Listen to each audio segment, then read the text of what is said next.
All right, we're going to go ahead and get started. Thanks, all of you, for joining us, and hope you had a great summer. I'm sure most of you are probably either ready to be back or not ready to be back. It's probably a mix of both, but it's good to have you all and look forward to working with you this year. These meetings we'll have every couple of months. We just do it for 30 minutes for those of you who haven't been to one last year. I'll give you some information, but then we'll open time for just questions that you might have, concerns, things that you want to talk about, feedback you want to give us. So I'll go ahead and jump right in. So I'm going to talk today just about a couple of things, some resources that are available to you, and some work we're doing with concurrent enrollment pathways and academic planning. So many of you may have seen just this last year, at the end of last year, we announced that beginning this year, we're requiring all students to have an academic plan on file before participating in concurrent enrollment. We realized that announcing that spring semester last year for this year was really early. And so we are being very lenient as to what all means. What we're hoping is that we'll see maybe about 50% by the end of this semester have developed a plan or more. Next semester, maybe we're at like 70 or 80%. And if we continue to see progress, then we won't put a hold on students to prevent them from registering before they have a plan. So if we see students are doing it on their own, then we'll just continue and let them build out those plans. The reason why we're asking them to build a plan is because right now a lot of concurrent enrollment is offered as kind of a buffet model. So students basically look at classes and say, hey, I'm interested in this. So I'm going to take, I love math. So I'm going to take math 1030, 1040, 1050, 1060, 1210, and whatever else I can get at Slick. And only to find out that to fulfill the quantitative literacy requirement, they really only needed one class. And depending on what they were going to major in, they may have needed 1030, but they took 1050, or they may have needed 1040 and they took 1030. So it's really the pathways and academic planning is about helping students to select the best classes given what their I goals know, are I today. know. Um, and one of the things that we're trying to sort of message to students, a lot of students are like, I'm so overwhelmed because people want me to decide what I'm going to do the rest of my life today.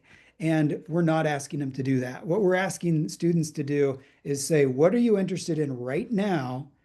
Okay, use this tool to select a degree that might align with that, and then work on it, work on the courses that are recommended there. And if your interests change, then go ahead and change your degree pathway. So if today you're interested in business and then you take a business class and say, wait a second, this was too hard. I thought I was just going to make millions of dollars and live in some luxury penthouse. Like, no, you actually have to do work. Okay, I didn't want to do that. I want to do biology. So they do biology and they're like, oh, this isn't just swimming with dolphins. I have to look at cells. They can change. So they can keep switching what they're interested in. But the main thing is that they're taking their concurrent classes along a specific pathway. So we have a tool that we've designed in MyCE. In fact, I'll show you really quickly some of the resources that we've created for this. So let me share my screen. And on the concurrent enrollment website, I'm going to come here.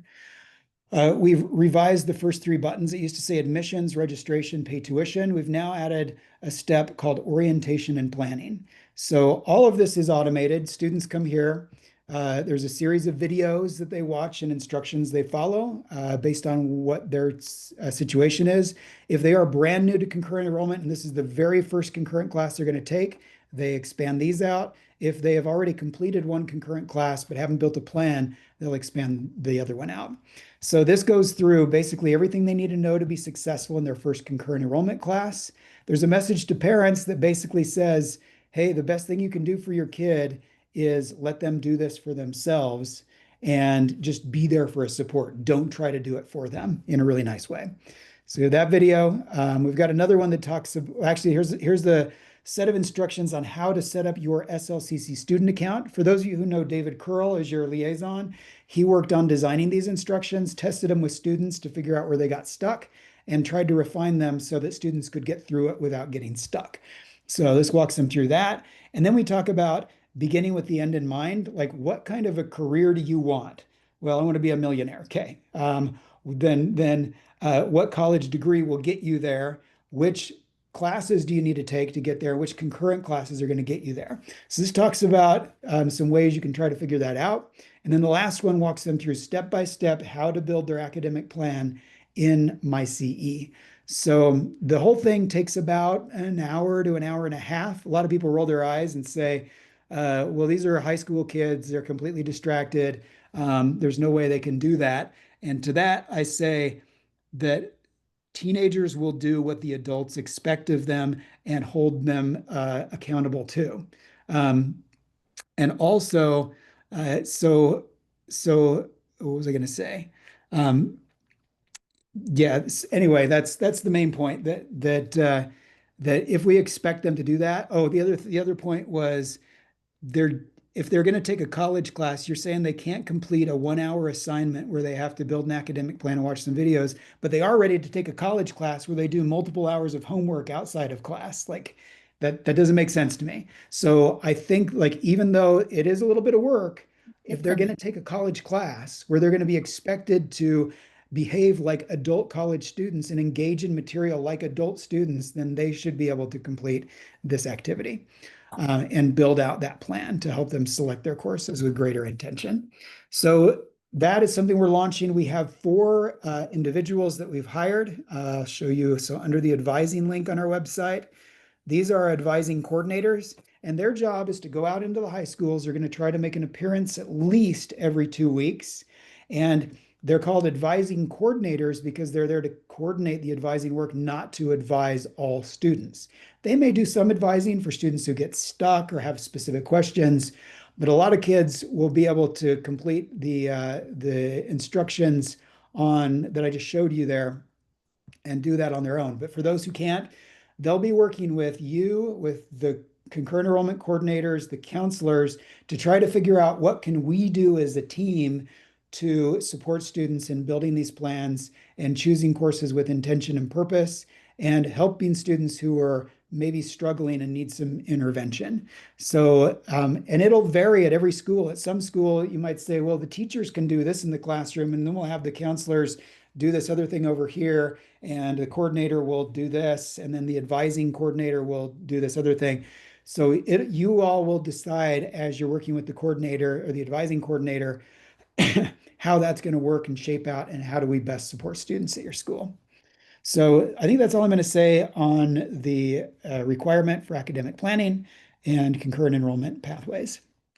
The other thing that I wanted to show you, a couple other resources on the website here, now that it's the beginning of the year, is first of all, so if you go into the instructor section, which I just did, if you didn't see, concurrent enrollment website, slcc.edu/concurrent enrollment. At the very bottom is a button for CE instructors. And then right there on the main page is a big blue button that says download the annual instructor requirements checklist. So you can click on that. This has everything that you need to do, that we need you to do as a concurrent enrollment instructor, and when you need to do that. So 1 week before the class begins, get your Canvas course set up, submit a link through MyCE, check your contact information in MyCE, and add the high school period and time block for each class you teach. Then we got the first week of class, first day of class video, provide the students CRN so they can register. And then we got second and third weeks and so on. So read through that. If you check off each of these boxes, you've done everything that we need you to do.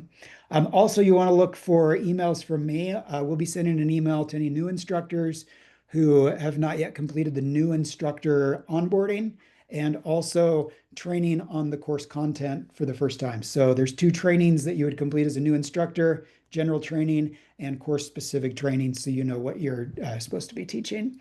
If you have not heard from your liaison yet, in terms of you're a new instructor and you need that training, then you can let your college experience liaison know, or you can let me know. I mean, there's 450 of you, there's 1 of me, there's 4 of the college experience liaisons, so you probably get a faster response to the college experience liaisons, but I can definitely help as well. Let me show you where you find their information.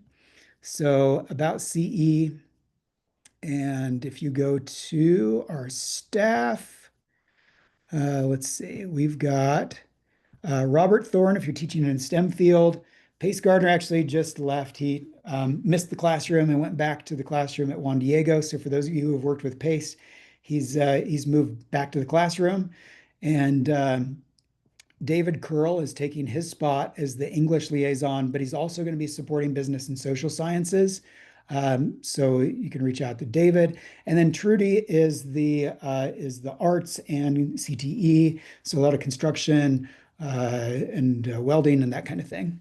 So those are your folks that you can reach out to. If you have any general questions, they're really good too. They have connections with the academic department. So if you're having a hard time getting in touch with your faculty liaison for training or questions, they're very responsive and can make those connections and make sure you get the support that you need. Okay, last thing I was going to show you. Let's see. So advice. Let's go to instructors. So the last thing here on the instructor page is the first day of class video. We would invite all of you to share that with your students the very first day of class. This video, for those of you who haven't seen it, basically just sets the expectation that when they walk through your classroom door, they are walking into a Salt Lake Community College classroom, that you're a college professor, and that as far as the college is concerned, they are a Salt Lake Community College student, and they're expected to engage like an adult student in the college experience. There's also pointers from other concurrent students who've gone through, and they share what do you need to do to be successful in a concurrent enrollment class. And then we just congratulate them for taking on that challenge. So if you could share that with each of your classes you teach the very first day, it's a great way to kind of set the tone and help students get excited about your class. And I think that's all that I will share for now. The main thing is going through that checklist and you'll complete everything. There's a link to this video on that checklist. And yeah, so I'm going to open it now to questions that you all have, concerns. I'll open the chat so I can see questions that have come through, and we'll try to monitor those. I have a hard time like doing two things at once. So Can you tell me where the checklist is again? sure. Yep. If I miss something in the chat too, just let me know, just in case I miss it. So the checklist, just go to the concurrent enrollment website. I will post that right here. Let's see. And down at the bottom is the CE instructors button, and this is everything for CE instructors. Right there is where you can download that PDF of the checklist. And right there is the first day of class video. Excellent. Okay, let me look at the questions that have come through. We've got a bunch of note taker questions. Let's see. Okay, can you cover where we find the form? Okay, that was, did I answer the question about the form one? Was it the same one, the checklist? Justin? Yes. Okay, awesome. Can you confirm the e-portfolio is no more? Yeah, that's a great question. My understanding is that yes, it is no more, the e-portfolio assignment. So that was discontinued. Can I clarify that real quick, Brandon?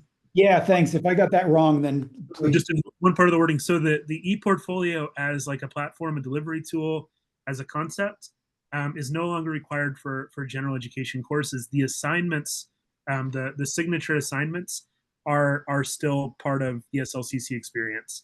So look for information about that from your faculty liaisons. They're going to talk to you about how you'll complete those, rather how your students will complete them, and how they'll submit them for review. Those are still very much in play. We're just not going to use the e-portfolio to publish them. I don't know if that clarifies it or if it makes it more confusing. Yeah, no, that's great. Thanks, David. Yeah, so that's great. Okay. And I would confirm 100% what David said. He would know better than I would. Okay, Leslie, do the students meet with counselors to plan their schooling at SLCC? That's a great question. The answer is, so when you say counselors, are you talking high school counselors or the advising coordinators? The advising coordinators, because you were saying about students will take all these math classes and they didn't really need them. You know, is there someone that kind of they're supposed to meet with to guide them? So there's not a person that they meet with necessarily. The video walks them through how to do it themselves. Let me just show you really quickly kind of what that looks like from a student perspective and how it guides them. So this is what a student would see when they log into my CE. Right here, they check my academic plan. They can click here to start a new academic plan. They can create several. So if they say I'm interested in business and then I'm not interested, they can come up here and add a new one. They select an area of study. These are the CTE pathways that you all are familiar with in the high school, who are familiar with the CTE pathways. We use the high school language. So they can select, let's say they're interested in human services, SLCC. They select the counselor. So we have the counselor listed at their school. They find their counselor. And then it shows the SLCC degrees that align with that area of study with that CTE pathway. So they look through these. In the video, we explain what the AAS degree is, what an AS degree is, what it means if it says U of U, Weber, Westminster, UTU. These are articulation agreements we have for this specific degree. So this, if they can pursue the community and health leadership, it's going to articulate into the third year at these 4 universities. So they select the degree they want to pursue that they're interested in. Over here, we're going to have, right now, this is information right out of the catalog. We're going to update this so it has a brief description of the degree, a description of what the career, what kind of fields they could get a career in within this degree, with this degree. And then we're going to have some data about the number of jobs available in Utah versus nationally, the average wage versus the entry wage, the degree that you need in order to get a job in these career fields, and sort of trends in the field. So that way they can look at it and make an informed decision about this degree. Once they decide this is what they want, they hit save and continue to next. And this is where they build it. So this is where it lists the requirements for the degree.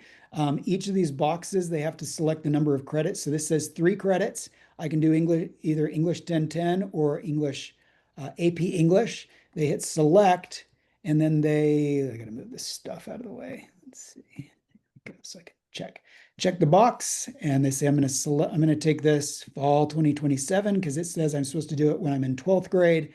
So that year I'm going to be in a 12th grader. I click add to plan, and then there it puts it on their plan, and it shows that it's been checked and that they've added it to their plan. And then they just continue through each of these boxes, adding the number of credits required. So this helps them to see. So this student, for example, selected psychology. When they get into the quantitative literacy, because they're interested in that, we have the classes that fulfill the QL requirement are Math 1030, 1040, 1050, 1060, 1210. But it only shows 1030 and 1040 because those are the 2 that are required for a psychology associate degree. So they can then select the one they want to take, and they just go add it to their plan. When they're done, they submit it, and then their counselor can review it. The CE, the advising coordinator, reviews it to make sure there's the counselor that there are no issues with high school graduation, and the CE advising coordinator that there are no issues with the degree that they're pursuing. Okay. So Brandon, do we as teachers have access to this page so we can show them? You don't have access to this page, but the advising coordinators. So if I go back here to these, let's see, these individuals here, the one that's assigned to your school is going to be, they're at a minimum, they're going to be visiting your school once every 2 weeks. And one of the things that I know, so Erin was with us last year, and one of the things that she did at, I think it was West Jordan in the business classes, is she actually went into the classes, presented it to the students like during a period, and then they all got on the computers and then built their plan with Erin. Oh, that would be great. Yeah. Okay. That's something to do. In fact, what I would do, because these individuals are going to be working specifically with counselors and coordinators mostly, because your schedules, you're teaching in the classroom a lot. So they are going to be working with those individuals. I would communicate to your counselors and coordinators and say, hey, I heard about this academic planning thing. I would be very happy if the coordinator could come in and do a presentation and help guide my classroom of concurrent students through the process. I think that would be great. That'll work for some of you. It won't work for others. If you're teaching a construction management class and you're on site, like that's probably not going to work, but it's an option. Okay, great. Thank you. Yeah, you bet. Okay, let's see. Other questions here. How do students submit their signature assignment? Is it just a final project submitted to Canvas? David, do you want to pipe in on that one? Sorry, I was typing something in another message. What did you say? Okay, yeah. How do students submit their signature assignment? Is it just a final project submitted to Canvas? Yeah, so that's a really good question. I think that's gonna be guidance that's gonna come from the academic departments. So my understanding is for some courses that it'll be through Canvas, but I would connect with a faculty liaison for that and look for guidance from that in the next couple of days, because we're all kind of we're all kind of still taken aback by ePortfolio going away. You know, our RIP portfolio, but we'll get you guidance on that. Awesome. There was another one that maybe you can respond to, and it's can you go over simple syllabus and the best links for help in creating? Yeah, so I just posted a link to that. It's just going to be a message under my name, and it's a Google Doc. Well, it's a Google slide actually that is going to walk you all through the steps for that. So check out those links. I'm throwing them into the thread as soon as those requests come through. Perfect, thanks. Okay, the next one says using the SLCC Instructure platform instead of our district Canvas required for all courses this year. Okay, so with that one, the messaging that we have shared with academic departments here at the college. So first of all, ultimately, it's up to the SLCC academic department what's required, whether they're going to say you have to use the Slick Canvas or you have to use the high school Canvas. That said, I also communicated to them, just so you know, like there are problems associated with using Slick Canvas that the high schools have to address. So for example, students start to register for the class on day one of class, and sometimes it takes 3 to 4 weeks before all the kids are registered, and they don't have access to Slick Canvas until they're registered. So that would mean 3 to 4 weeks, some students may not have access to Canvas. That's one issue. Double grading is an issue. Um, you have to double enter sometimes the grades into our Canvas versus the high school Canvas or SIS. So that creates some complexity. And then there are a few others that I went over. I'm not going to go into all of them. I brought those up, and then also I told them, I said, don't just go out and say Slick Canvas is required. Like have a conversation with your instructors to find out what the problems are, what the challenges are, and if they can give you access to their Canvas and you can get in and see what's going on and they're using our Canvas materials, I don't know why it would be a problem. Um, so that's kind of the messaging for them. On the other side, though, sometimes there are plugins or materials or inclusive access resources that the high school Canvas won't support or can't support because you don't have those plugins and resources. And in those cases, because the requirement is that the concurrent enrollment instructors teach the exact same content as we do at the college. So the course is aligned. So a concurrent course has to align to a high school course. So then basically you teach the college's content, they get high school credit for it and college credit for it. And so the requirement is you teach with our materials.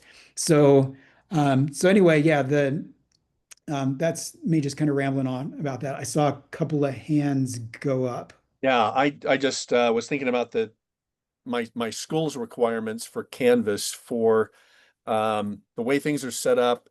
We have to have everything formatted the same across all classes. It's synced to Skyward. There's some things that we'd be doing there as far as our administrators going into it that they wouldn't be able to do with the Slick Canvas. And so I'm thinking I have to have the students in the district Canvas. If there's Slick requirements, then they have to do the work in two places. I'm just trying to rectify that right now in my Yeah. mind. Yeah, I think the best thing would be working with your college experience liaison and the faculty liaison. If I like most faculty liaisons, I think are open to allowing high school teachers to use the high school Canvas as long as they can get access to it. But there are some departments that are very stringent and sometimes a little difficult to work with. Um, if you feel like it is a major problem and your faculty liaison is not listening to you and not considering the things you're running into, um, let me know and we can connect with maybe the associate dean or the dean and see if we can have an additional conversation to work it out. I know that the dean and the deans and associate deans, if there is an issue where there is content that your Canvas won't support because we have plugins like either testing plugins or monitoring plugins or some resource plugins that won't work, then the college is going to win out on that one because you do need to use the college's materials. But where you do have a reasonable solution um, to deliver all of our college materials in the high school environment, I can push that conversation up. And but again, it is the one thing I can't do is tell them, no, you have to let the high school teachers use the high school Canvas. It is ultimately the academic department's decision. And I try to balance that as best I can. So, okay, great question. All right, let's see. Next one, can the CE credits still be earned in a dual enrollment course? For example, AP CE biology, or can they get the CE credit being enrolled in an only CE course? Nancy, do you want to, so are you saying, like if they're in a class that's both AP and CE biology? Yeah, it's just something we're piloting right now to see if we can do dual enrollment, so that way we can have more sections. But this allows kids to take the AP test at the very end, and then if they don't pass that, they have the CE credit to rely on. So I was just curious if you've run into that issue, if things tend to work out as long as students are doing how that works. Yeah, so I mean, generally that's something that well, I guess it's really up to the academic department because like I said, for a concurrent class to exist, there has to be a high school course and a college course that align. So if you're teaching this combined course, then the requirement would be that you don't teach the AP material, you teach the concurrent enrollment biology department material. And then if at the end they're taking the AP test, the only downside of that is that the AP class and the biology 1010, that's the exact same credit. So if a student decided to do both, it would be useless to them because they both fulfill the exact same requirements. So it's not like they would be getting some extra or additional credit. I see where you're coming from though, because it's like if a student doesn't perform well in the CE class, but then they shine on the test, that's a chance to redeem themselves. But there could be some issues there, but it wouldn't impact the credit. I mean, because if they took the biology test, the AP biology test, and they send those scores to us, they're going to get the biology 1010 credit, but they'll have no grade, and that's a risk too. With if the biology, so say they do an AP class that awards biology 1610. I don't know if there is one that does 1610, but 1610 you have to have a minimum grade to move into the next class. With AP, you just have credit for 1610, which wouldn't help them move on. They'd have to retake 1610. So yeah, it's a little tricky. I would consult with the academic department on the alignment because you would need to teach the SLCC biology content, not the AP course, and then they would just take the AP test in the end. So those are just my thoughts. Anybody have any other thoughts on that?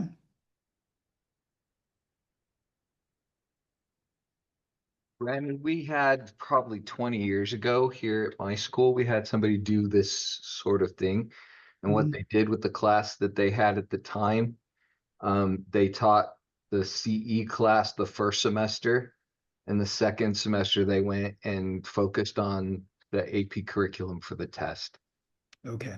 And that's how they ran the year-long class. They focused the first semester on the CE class, and then the second semester they went and like filled in the blanks for the AP test. Okay, cool. Awesome. Thanks for adding that. Yeah, so great. And if any of you have any additional comments, we'd love to, you can go ahead and post them in the chat. But I would encourage you to consult with your faculty liaison and your college experience liaison. They could probably give you some additional guidance on that as well. Especially the great thing too with the college experience and faculty liaisons, if they're out going and doing their visits, they may have some perspectives from other teachers, which you can draw on. Next question, is there a demo account that instructors can use to walk through all of this with students in real time that won't require a student login? You're talking with the academic planning tool?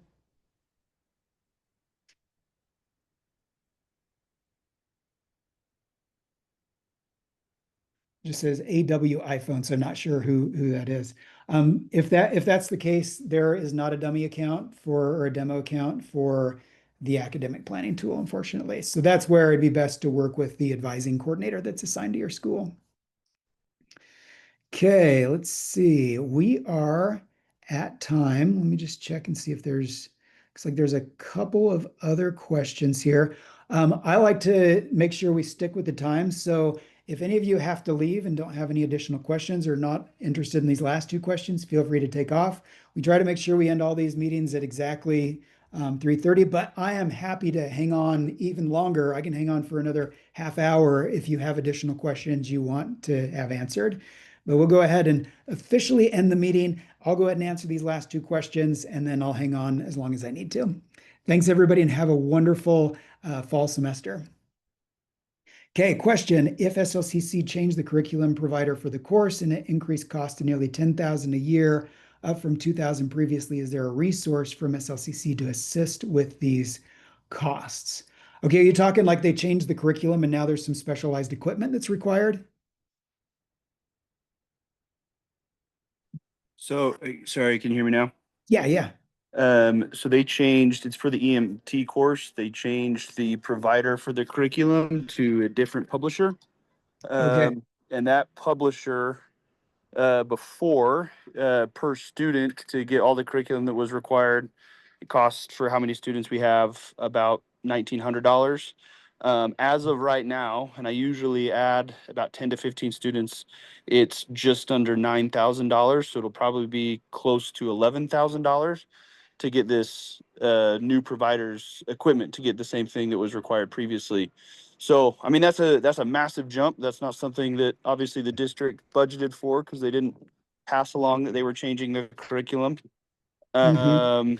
And so that might be an issue now if it's not required that it's 100% the same as a slick student, then we can use just the textbook and still be effective in the classroom portion. But just to your point earlier, it's supposed to align with what the college student is receiving and using, then it would be a pretty hefty cost.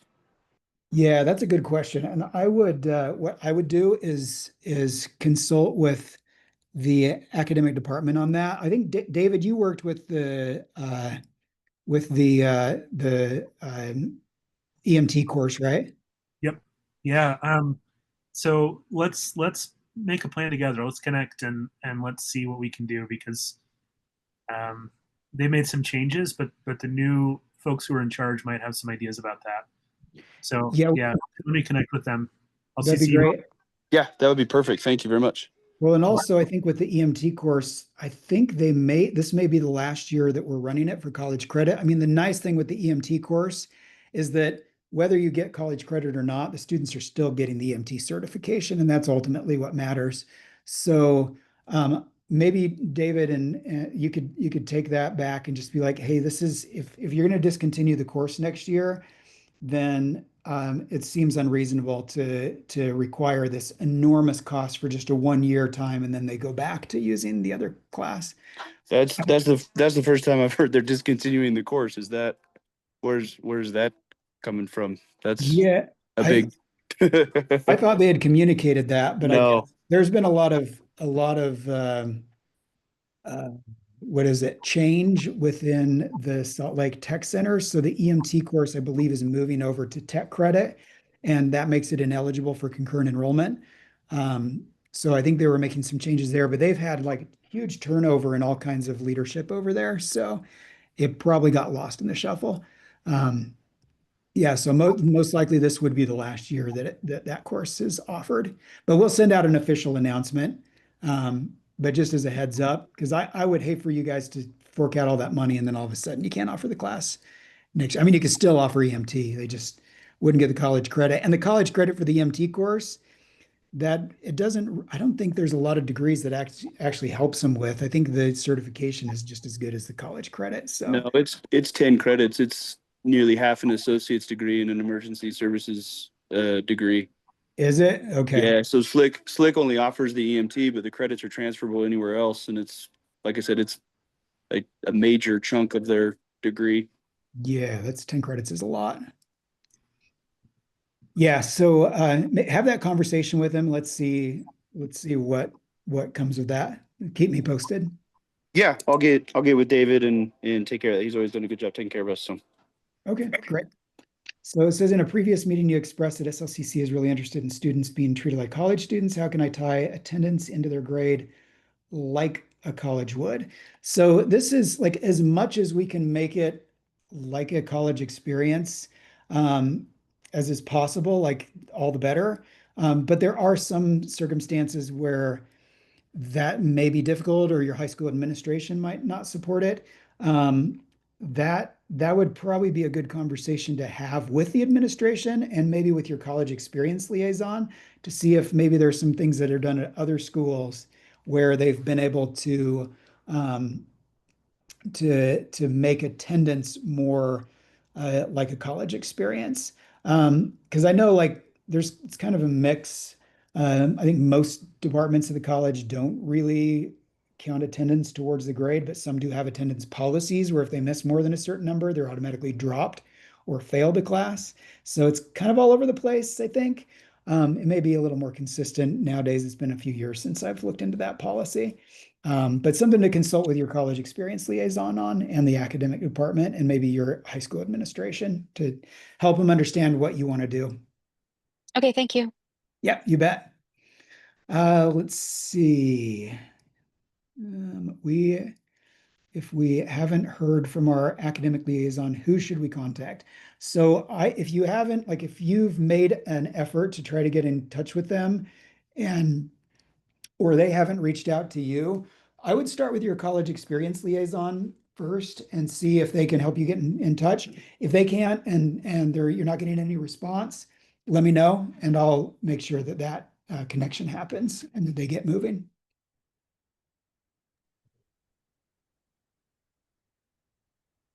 Where do Some, we find our liaison? The not liaison, but the college experience liaison. what's that? Where do you find the college liaison? That's Yeah. me, Leslie. Oh, that's you. Oh, okay. Oh, well, I Yeah. thought you were the liaison. I didn't know you were the college No, experience. yeah, we wear a lot of different hats. So yeah. Okay, so yeah, I'm contacting you, David. Okay, sounds Yeah, great. so Come and help with the Yeah, planning. yeah, all of it. Absolutely. Okay, thank you. awesome. Yeah, good question. Okay, let's see here. Okay, David, looks like there's an error message when they click on the SLCC simple syllabus.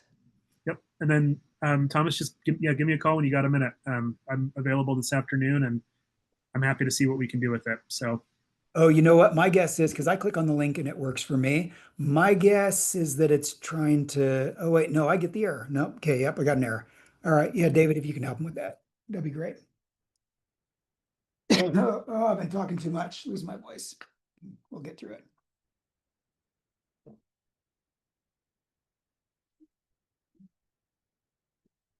Okay, do you know why SLCC will not let us cross-list sections for the same course in Canvas? Yes, I do know there. So the reason why is because the college completely got rid of cross-listing. It doesn't exist anymore. So that which it solved some problems and it created some problems. We used to run our whole concurrent on campus program through cross-listing. And once that was removed, we had to come up with a really messy, not fun system. So they supposedly it solves some issue with Canvas that cross-listing was creating all kinds of issues within Canvas. And so they had to get rid of that. So that's why they don't allow cross-listing. Ugh, I asked the question. It's such a bummer because my department, I'm with the English language writing and such department, English 1010. And I'm teaching 6 sections. Okay. It's primarily my entire schedule. And now that they're going to make us use Slick's Canvas, and we're on a block schedule, A, B day to boot, that Mm. means that I'm going to have to like go into each section. And I'm at Salt Lake School District. We cross list all of our Canvas sections, and it is the bomb.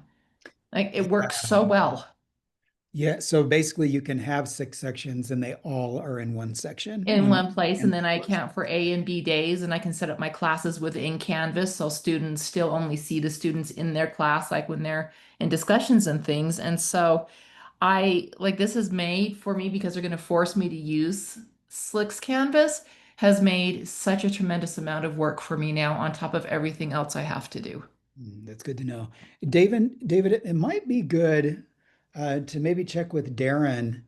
So Darren, for those of you who teach English, he's the new associate dean over English, and he actually was a former concurrent enrollment coordinator. He oversaw the concurrent enrollment program in some other state at the college. So he was essentially like the director of the concurrent enrollment program, and now he's the English department chair. So he kind of gets concurrent enrollment. It may be good, David, if you could have maybe find a couple of teachers that could have a conference call or something and kind of show him some of the issues they're up against and the opportunities they're potentially losing out on with that, and see if he and maybe a couple of the other faculty can understand. Because I think if they could see what they're running into, maybe they would be a little more open to other options. Yeah, I mean, I guess we just actually got out of a meeting with them before I came into this one. This direction is coming from Yushi. Yushi is going to be auditing SLCC general education courses, and so this is just this really strong expectation. So, Carlene, I'm glad we met in the spring because now you have a face to go with my name. We're going to be talking about some things we can do to maybe soften this blow, but I'm really sorry. It's just going to be a transition, and I recognize the difficulty that's implicit in this transition, and so look for some guidance on this. But this is coming from Yushi, and for English, we're just going to have to bite the bullet. And I'm sorry about that because I do recognize what it means, but we've got some tools in place that hopefully will soften that a little bit. I did. I mean, I get it, and I'm totally on board with that. I actually used to use Slick's Canvas because I liked the fact that it was more college-like, and my parents couldn't get into the Canvas like they can on the high school level. And Yeah, it's when they stopped cross-listing it that I stopped doing that because I teach so many sections and it's just so cumbersome. And I even looked into what they call, what is it, the blue, big blue button.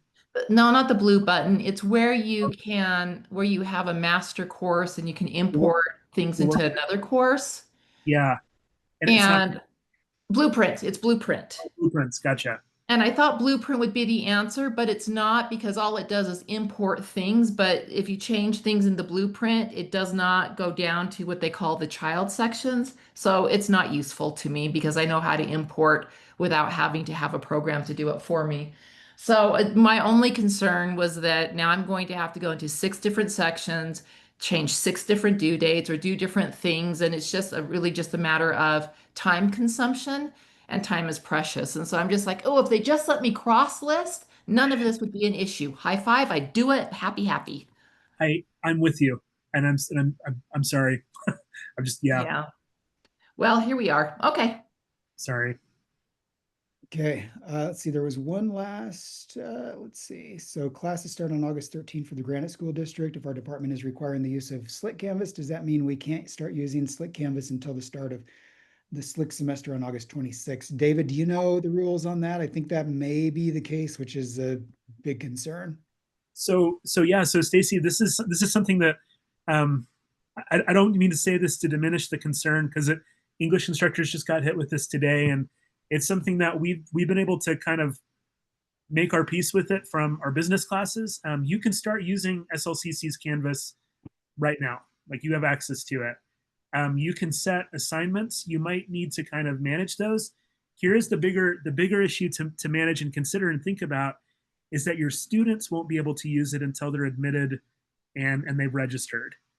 And so something that we're talking about on the English side of things is what elements of the course can we introduce in the time between when you start with students, which is, you know, this week or next week, and the point in time when everyone is admitted and registered. So something to consider is we call this in the business department, we call it the admissions gap, is there's going to be a 5 to 7 to 8 business day gap between when students apply and when they get registered. And so some guidance on that is going to come your way, hopefully by Wednesday, a little bit sooner, but we're sort of talking about that in the English department and saying what elements of the course can we sort of splice out and present before everybody's on board. So I don't know if it's hard to tell the engagement, but if that makes sense, but yeah, you can definitely start with SLCC's Canvas right now. The other issue to consider is what will you do with students before they can start with it? Awesome. Thanks, David. Any other questions before we wrap it up? Brendan, this is Susie Duval from Jordan High School. Hey.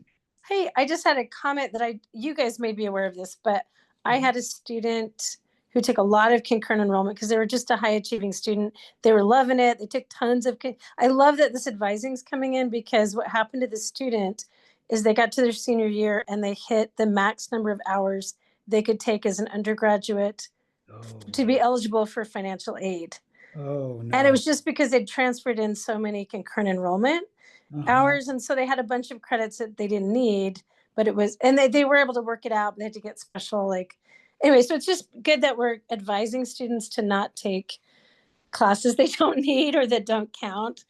So I just didn't know if you guys were aware of that, but that happened to a student of mine this summer, and they had to apply for a special dispensation. Thanks for sharing that. Would you mind like maybe sending me an email, like a little description of that? Because Sure. that could be useful for us to use when we do presentations and just share little anecdotes of like why. Yeah. Yeah. Because I think from the high school end, we're like, take a lot, take as many as you want. And I was like, oh, there is a limit on the financial aid side. They'll let you accrue before you're not eligible. Yeah. So I would love to have that story to be able to share with. great. I'm happy to share that story with you. So, all right. Well, that's all I had to say. Thanks. Awesome. Thank you. Okay. Anything else?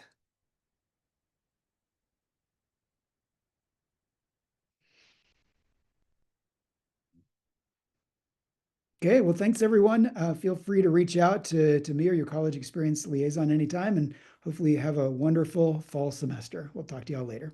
Thank you, Brandon. Yep. Thank you.